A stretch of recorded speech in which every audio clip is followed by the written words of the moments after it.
This is the Ohio AgNet from the Voice You Know at the News You Trust studio, sponsored by BASF and Veltima fungicide, the proven #1 for the toughest corn diseases with long-lasting residual, when you need to be confident your fungicide will perform. I'm Ty Higgins.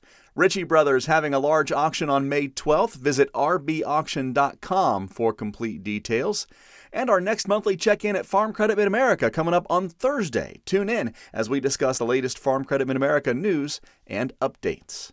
New and now at ohioagnet.com and Ohio AgNet TV on YouTube. Almost every spring, wet conditions delay planting somewhere in Ohio. What might that mean for yield as we get later into May? J.D. Bethel is with Seed Consultants. Generally, the earlier you plant, the more time in that growing season those crops have to work through the developmental growth stages. They have a longer grain fill period, and the reproductive period is usually a little earlier in the season, so we can stay away from some of that late summer heat. However, if we look at corn and beans, we'll talk about corn first. We like to plant corn early, but if you look at years like 2019, where we had really wet springs across the entire state, there was a lot of 200 plus bushel corn planted after June 1st. So for corn, I'm not as worried for effects on yield. It's whatever happens later in the season that's going to drive yield primarily in corn. Now on soybeans, the earlier you plant these beans, the more nodes we're going to stack on that plant throughout the growing season. And nodes hold pods, pods hold beans, beans equal yield. And so the more nodes we have, theoretically, the more yield we're going to have. And so that's where earlier planting is better. So as planting gets delayed on soybeans, we can expect lower yields at the end of the season. Bethel says there's still plenty of time to get this crop in the ground. We still have 3 weeks of May left where conditions can improve. And with the equipment and technology we have today, we could plant everything that needs to be planted in a week to 10 days in the state of Ohio. We feel like we're behind on planting. We still need to make sure soil conditions are fit to plant. So what does that mean? You have to be able to close that seed trench and get good soil to seed contact for those plants to be successful. The sins of planting haunt us at harvest. It all snowballs to affect yield at the end of the season. So trying to get that soil fit so we can plant is so important. But at the same time, I understand that we are against a calendar date to get things planted, and rain coming is always going to impact those decisions as well. Watch our full conversation at ohioagnet.com. Let's get a check of the forecast with Ryan Martin, brought to you by Seed Consultants, simply better performance, online at seedconsultants.com. We are dry fully through the day today and through a large part of tomorrow. Tomorrow I'm watching a system come through the upper Midwest and into the Great Lakes region. I think clouds increase in northern and northwestern tier counties tomorrow afternoon, but I'm leaving precipitation out until we get closer to 10, 11 p.m. or so, starting in northwest Ohio, then tracking through the rest of the state through midday on Wednesday. Right now, that doesn't look to be huge. I'm going to say anywhere from 1/4 to 3/4 of an inch, but I think most of us are going to stay 1/2 inch or less. Look, if you could miss moisture there, you definitely have an opportunity for field work. We dry down Wednesday night through Thursday. We're chilly in there, but we are precipitation free. Warmer for Friday into the weekend. The weekend does look to be largely dry, but a few pop-up showers or storms maybe on Saturday morning. I'm Ryan Martin. If you're looking for some summer opportunities for your kids, see if they're ready to learn about careers in Ohio's #1 industry. That's what the upcoming Explore Ag Camps are all about. Katie Scher is with Ohio Farm Bureau. She heads up those camps. The goal is just to showcase those different careers, the different opportunities to students that are around kind of food, agriculture, and those STEM-related areas, because it's hard to know what's out there until you see it firsthand. So that's the goal of Explore Ag, is just showcasing what's out there, what's available, to get you excited and to fill that pipeline of students filling those jobs, because as you know, we have more jobs available within food, agriculture, and STEM than we have kids graduating colleges or filling those positions. So that's what Explore Ag is trying to do, is build out that pipeline. Plus, on the new podcast, we're talking farm equipment, auctions, and current trends with Craig Von Stein, equipment manager with Dye Real Estate. They're investing heavily into the equipment auction side. The auction process has many advantages to it. Several of those are that you get to know in real time a real true market value for that equipment. Dealerships certainly have their place in the market. Folks can utilize them as much as they need to, but an auction is going to give you true market value. So if you get that piece of equipment with a group that's going to advertise it well and get it out there well, you're going to know that that's what that piece of equipment was worth today and that you got the most value out of that. There's also a time aspect to it. If you've got a whole lineup of equipment, auctions can service that whole lineup, whether you're taking a retirement sale or just a kind of inventory reduction piece. They can bring that to market and you don't have to wait around. Every piece gets offered on that day.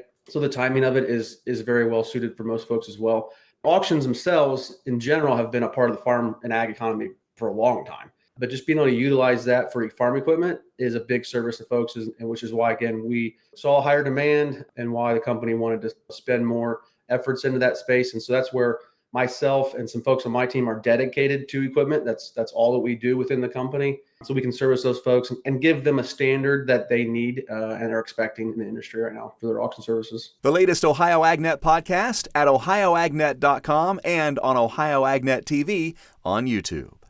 The Ohio AgNet is feeding farmers this spring thanks to Ag Revolution and Paradise Energy Solutions. We'll be at this week's winning farm for the midday broadcast on Wednesday. And if your farm would like lunch delivered to the field this planting season, visit ohioagnet.com/feedingfarmers to enter. Coming up next on today's featured audio, we'll hear about global markets, fertilizer demands, and Brazil. After this on the Ohio AgNet. Hi, I'm Tyler Miller, a soybean farmer from Crawford County. When I grow soybeans, I'm not just raising a crop, I'm creating fuel at home. Biodiesel adds nearly $2 to our bushel price and strengthens our energy independence. If you're not using biodiesel on your farm, now's the time. If you're not sure how to get it, ask your local fuel supplier. Ready to turn last year's crop into this year's fuel? Learn more at soyohio.org. This message is brought to you by Ohio soybean farmers and their checkoff. Life on the farm moves fast, and so does the news that matters to you. Stay ahead with the Digital Daily from Ohio AgNet and Ohio's Country Journal. Each morning, get the top ag headlines, market trends, weather updates, and the stories shaping Ohio agriculture, all delivered right to your inbox. It's free, it's easy, and it keeps you informed before the day gets going. Sign up now at ohioagnet.com for the Digital Daily and get yours first thing in the morning. Welcome back to the Ohio AgNet. I'm Ty Higgins. Dusty Sonnenberg has today's featured audio. Joining me today is Chris Trant. He is the head of U.S. Ag for HedgePoint. He's their sales team lead. And also Luis Riquet. He is a coordinator for market intelligence with the organization as well. Gentlemen, the geopolitical events that are going on around the world, especially with the Iran conflict and fertilizer prices and availability. Well, I'd say this look, it's the headline question. For better or worse, the world right now has gotten quite used to military conflict as just a background. And I mean that, of course, with Iran, but also let's not forget the Ukraine war. It's going on 4 years. There is also potential conflicts, of course, with other parts of the Middle East and the Red Sea, but S&P 500, we are back to record highs. We've erased the entire dip from the Iran war. We have not, of course, seen the same kind of repercussions in ag, but here's what I think we can at least agree on now. The crop that's going to be going in the ground the next few weeks to months here might see some marginal switching, right? The nitrogen issue with potentially seeing corn acres actually dip lower because favoring soybeans. I think you could see some of that, but will it be a meaningful thing in our world? Yes. From a balance sheet perspective, perhaps not. The real question is this: even let's assume, think positive that the conflict in Iran and things calm down. Okay, wonderful. We will have repercussions of that consequence for quite some time. The damage that has been done to the infrastructure in the Gulf, in particular with natural gas, which is the input for fertilizer, could be about 13% of capacity is shut down for the next 2 to 3 years. Now, we will see that in our fertilizer pricing, but ironically enough, where that's going to be felt for the next crop cycle, it's going to be our friends in Brazil. They'll be the ones that have to deal with securing their fertilizer inputs for a crop cycle where the U.S. farmer has already secured, to your point, the majority of it. And also we are blessed to have Canada north of us giving us quite a bit of fertilizer as well. So for the U.S., from what I've heard from our customers is there's not so much a fertilizer availability crisis. The pricing might be too high, but if they really want it, they can acquire it. Brazil might be in a different place here in the next few months ahead. And to me, that is the more interesting macro balance sheet perspective of this conflict. Yeah, excellent point. Luis, any thoughts on that as well? Yeah, I think there's a big concern for the new Brazilian crop that will be planted starting in September. For now, of course, we're just finishing the harvest of soybeans right now, and we are at the development of the second corn crop here in Brazil. It's pretty important for us to understand how this will perform because it's the biggest crop here in Brazil. But for that crop, the fertilizers are already bought, so you don't have problems or issues with the supply of the fertilizers for the Brazil. But yeah, for the next crop that will be planted in our starting September, yeah, I have some concerns because our producers did not bought anything about of the fertilizers they need or almost anything, so they need to buy. The price is pretty high, and maybe you can see some important changes on the areas here in Brazil, especially in soybean. So this is a concern for the months that are coming. Great information. Guys, so much good things out there, a lot for us to wrap our arms around and consider as we get into that important time of planting season here in the Eastern Corn Belt, in particular in our listening area in Ohio.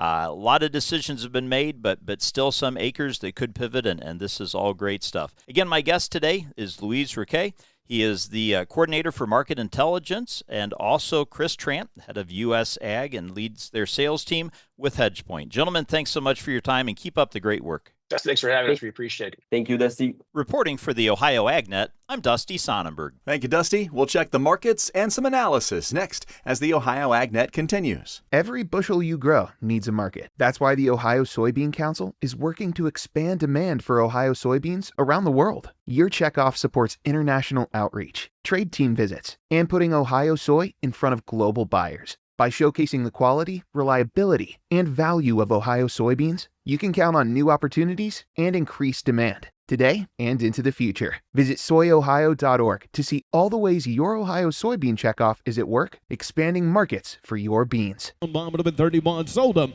30,000, Gene. Get ready to bid on the heavy equipment and vehicles you need in a Ritchie Brothers Midwest Regional Auction happening May 12th. Inventory is housed at Minneapolis, Kansas City, Chicago, Columbus, Detroit, and Lincoln locations. Choose from a wide selection of construction and transportation equipment. Don't miss this opportunity. Visit rbauction.com/Chicago to sign up. Again, that's rbauction.com/Chicago. Welcome back to the Ohio AgNet. I'm Ty Higgins, and this morning's market analysis is brought to you by Louis Dreyfus Company. Excited to bring a brand new soybean crush facility to Upper Sandusky. Learn more about marketing your soybeans with LDC at 574-566-2113. Here's Ryan Martin. Grain markets finished out the Friday trading session on a strong note, especially on soybeans, double digits higher. Marketplace wanted to talk about a couple of things last week. First of all, no one knows whether or not we're on the cusp of an end of the festivities in the Middle East or what's going on. There's a ceasefire that's tenuously holding, but there still has been no Iranian response to any kind of peace plan. Energy markets were late last week starting to throw away ideas that everything's done, and we climbed back a little bit, especially on Friday. However, on the soybean side, the Trump-Xi talks that are supposed to happen late this week were all the rage last week. Additionally to that, we've got a supply and demand report that comes out here before the Trump-Xi talks. So plenty of opportunity to be a little bit exciting. Crop progress is not going to be advancing very much across the countryside. Could see a big run up this week, but right now, corn, beans still in play. I'm Ryan Martin. Thank you, Ryan. Let's get a check of overnight markets on the Ohio AgNet, brought to you by Seed Consultants. Simply better performance. Online at seedconsultants.com. No change for the May corn contract overnight, 456 1/4. July, 474 3/4, up 3.5, and December corn up 3.5 overnight as well at 497 a bushel. May soybeans 1197, that's picking up 2 3/4. July up 5 1/4 at 1213 1/4, and new crop November beans 1193 1/4, 3 1/4 to the plus side. Wheat for July, 623 3/4, up by 4 3/4. September, 639 1/4, up 5 1/4. December wheat, a nickel to the good at 660. After Friday's close, live cattle for June, $248.90 down $1.15. August, $1.80 lower at $242.10. October live cattle, $238.30 down $167 Friday. August feeders down $1.95 at $364.22. September, $362.22 down $242. And May lean hogs down 62 points at $90.87. June, $98.62 and down 75 cents. For the Ohio AgNet, I'm Ty Higgins reporting. We'll see you down the road.